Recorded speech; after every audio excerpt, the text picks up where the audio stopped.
ये बीएल बैरवा जी ने, अशोक जी ने मुझे आज गोरखपुर में आमंत्रित किया था।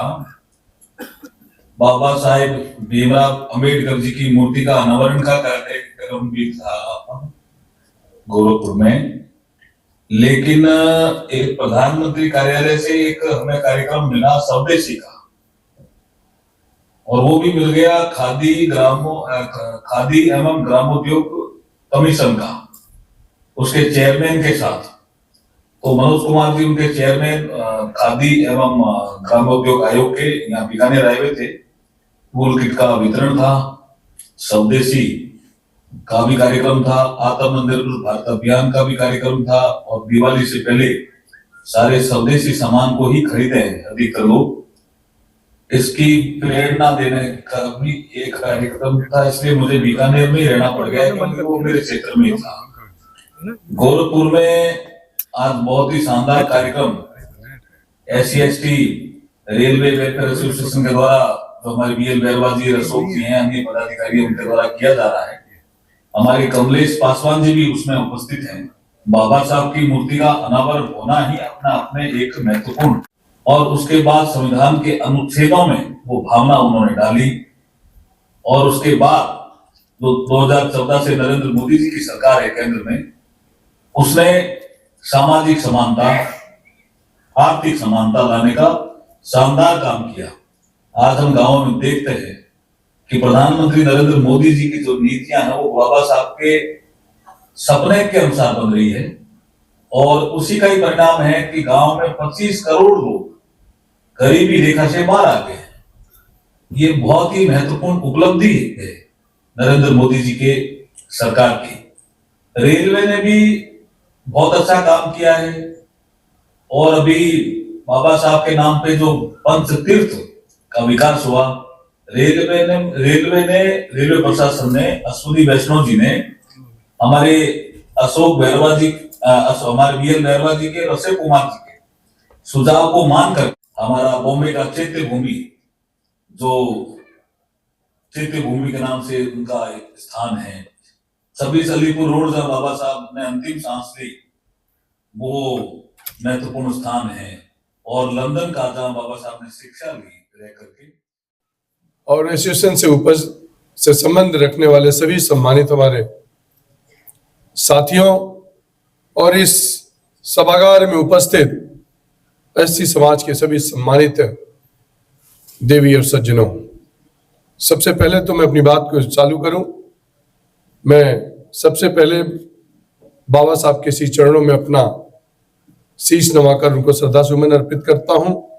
और साथियों, मेरा भी बहुत, जब मैं अखबार में पढ़ता था SC/ST रेलवे कर्मचारी संघ का कोई भी आता था तो मुझे लगता था कि बहुत बड़ी फौज है, और सालों से ये समाज अपने कर्मचारी हितों की लड़ाई लड़ने के लिए ये एसोसिएशन बना, और पूरे देश में एक मजबूती के साथ उस सम्मान को बचाने के लिए काम करते आया है।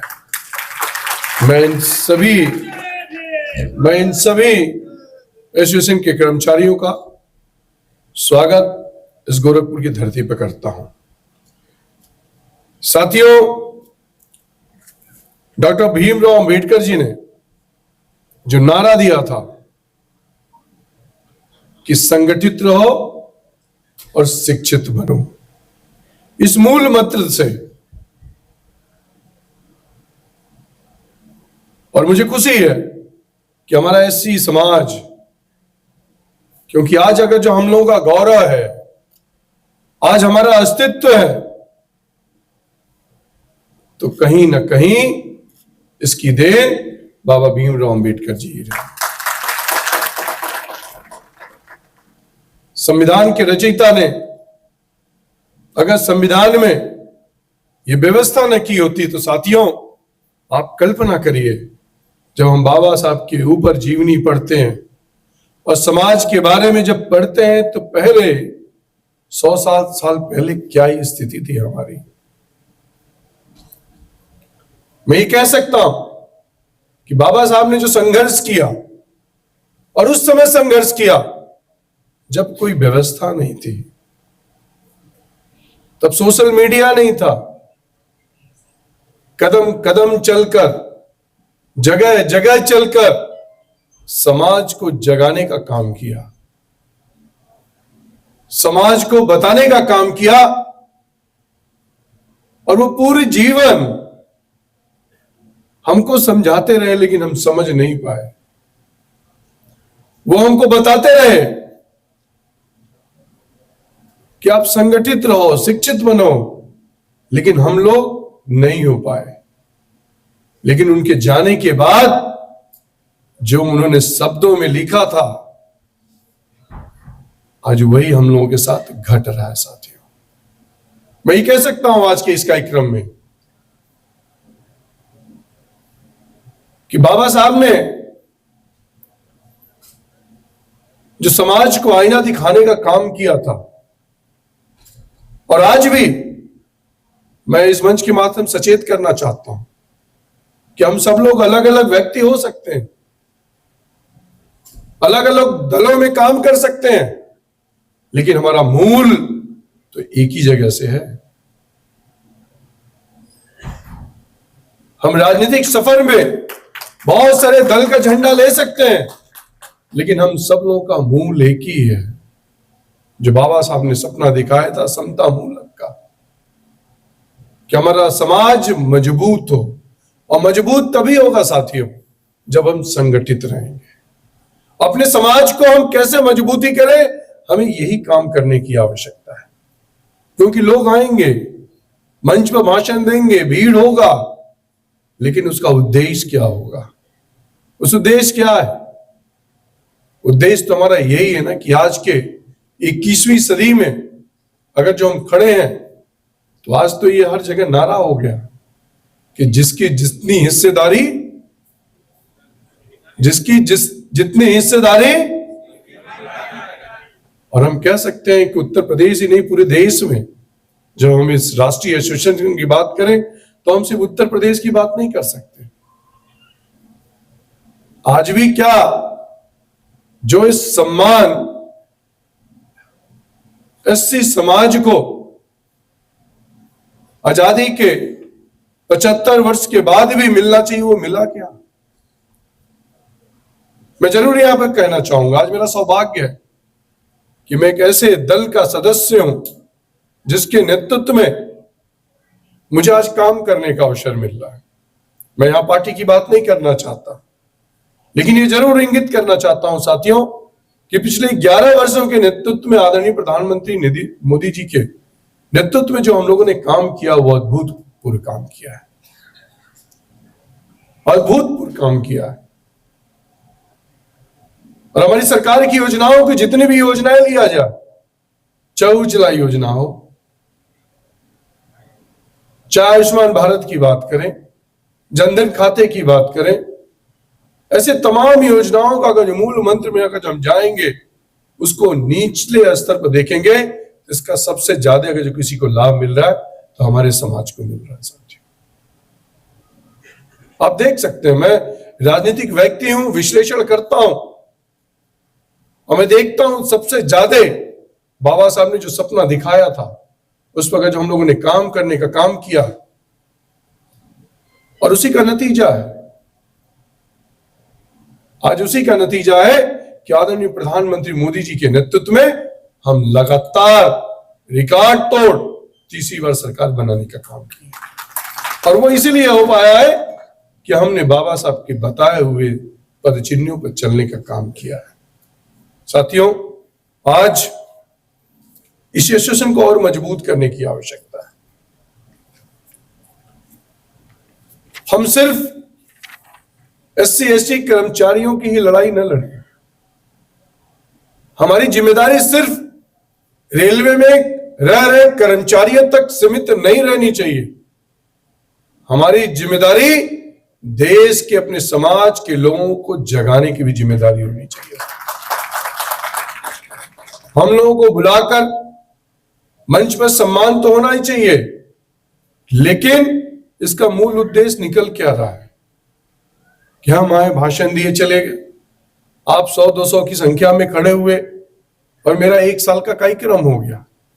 हमें ठोस एक निर्णय लेना पड़ेगा साथियों। और मैंने कहा कि जब तक समाज मजबूत नहीं होगा, और आज तो देश हमारा जो है, मैंने कहा कि जिसकी जितनी हिस्सेदारी उसकी उतनी भागीदारी। और हम स्वदेशी का नारा देते हैं, संगठित होने का नारा देते हैं, लेकिन हम ये जरूर कहना चाहता है, अगर जो हमें मजबूती दिखानी है, अपने समाज को एक नई पहचान दिलानी है, तो हमारे लोगों में मजबूती के साथ सरकार में भी हिस्सेदारी लेनी पड़ेगी साथियों। जब हम सरकार में हिस्सेदारी लेंगे तो निश्चित तौर पर हमारे समाज की जितनी भी रुकी योजनाएं हैं, जो आप बाबा भीमराव अंबेडकर ने जो सपना देखा है, वो तभी पूरा हो सकता है जब हम सरकार में रहेंगे, तभी हो सकता है। उसके लिए हमें करना क्या है? उसके लिए तो हमें यही करना होगा ना कि हमें संगठित करो। बाबा साहब ने तो यही कहा, शिक्षित बनो, संगठित रहो। और आज क्या हो रहा है? आज लोग हम लोगों को एक वोट बैंक के रूप में देख रहे हैं। उस वोट बैंक का हम हिस्सा न बने, ये हमें सोचने की आवश्यकता है साथियों। मुझे बहुत प्रसन्नता हुआ कि आप लोगों ने अभी हम लोगों के हमारे साथ के सांसद, केंद्रीय मंडल में हमारे सहयोगी आदरणीय मेघवाल जी की बातों ने आपने सुना। वो समाज के लिए बहुत वर्षों से लड़ाई करते रहे। मैं इनको, जब मैं पहली बार सांसद बना 2009 में, तब से मैं इनको जानता हूं। हम और मेघवाल जी 4 बार के लगातार सांसद रहे। यह हम लोगों का सौभाग्य रहा है कि हम भारतीय जनता पार्टी की राजनीति करते हैं और उनके विचारधाराओं से चलकर आए। उनके भी स्टेट में कांग्रेस की जब सरकार की तो भी वो जीते, और मैं भी 2009 में जब भाजपा की सरकार उत्तर प्रदेश में नहीं थी तो भी मैं जीता। तो हम दोनों लोगों की जो समाज की लड़ाई है, मैं ये नहीं मानता हूं हम समाज इसलिए कह रहे हैं, हम पासी और दूसरी समाज की बात नहीं करते। हम ऐसी है, इस पर लड़ाई होनी चाहिए।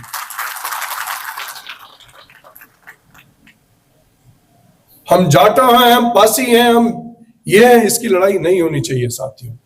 और यही कारण है कि हम लोग अलग हैं, और यही कारण है कि हम सत्ता में भागीदारी नहीं पा रहे। अगर जो आप चाहते हैं, आज क्या स्थिति है, और स्टेट्स में हम लोग जाते हैं, हम देखते हैं कि हमारे समाज की क्या स्थिति है।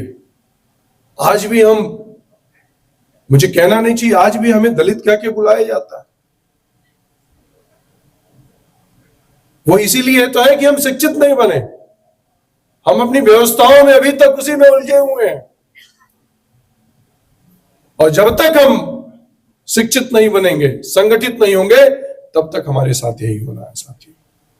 इसलिए मैं कहना चाहूंगा आज के इस अवसर पर, मैं बहुत लंबी बात नहीं कहना चाहता, मैं बस यही आपसे अपील करने के लिए आया हूं, मंच से लेके इस सभागार में सभी व्यक्तियों से, कि आप सब लोग मिलकर समाज को मजबूत बनाइए। समाज को हर गली, हर चौराहे पर मजबूत बनाने के लिए काम करिए।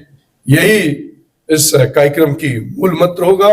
मैं आज के इस अवसर पर एक बार पुनः मंच पर उपस्थित सभी हमारे अन्य प्रदेशों से आए हुए इस railway all India SC/ST railway employees association के सभी साथियों का हार्दिक स्वागत, अभिनंदन करते हुए मैं अपनी बात को यहीं समाप्त करता हूं। और अंत में यही कहना चाहूंगा, हमारी एकता ही हमारी सबसे बड़ी शक्ति है साथियों।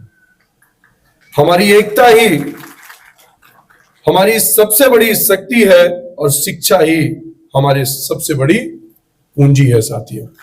इस मूल मंत्र के साथ अगर जो हम काम करेंगे, तो वो दिन दूर नहीं होगा जो बाबा साहब ने हम लोग को समझाने का प्रयास किया, जो अभी तक हम नहीं मंजिल तक पहुंच पाए हैं। अगर इस मूल मंत्र के साथ अगर जो हम काम करेंगे, तो वो मंजिल बहुत दूर नहीं है। एक बार पुनः आप सब लोगों का स्वागत करते हुए अपनी बात को मैं यहीं समाप्त करता हूं। बहुत बहुत धन्यवाद।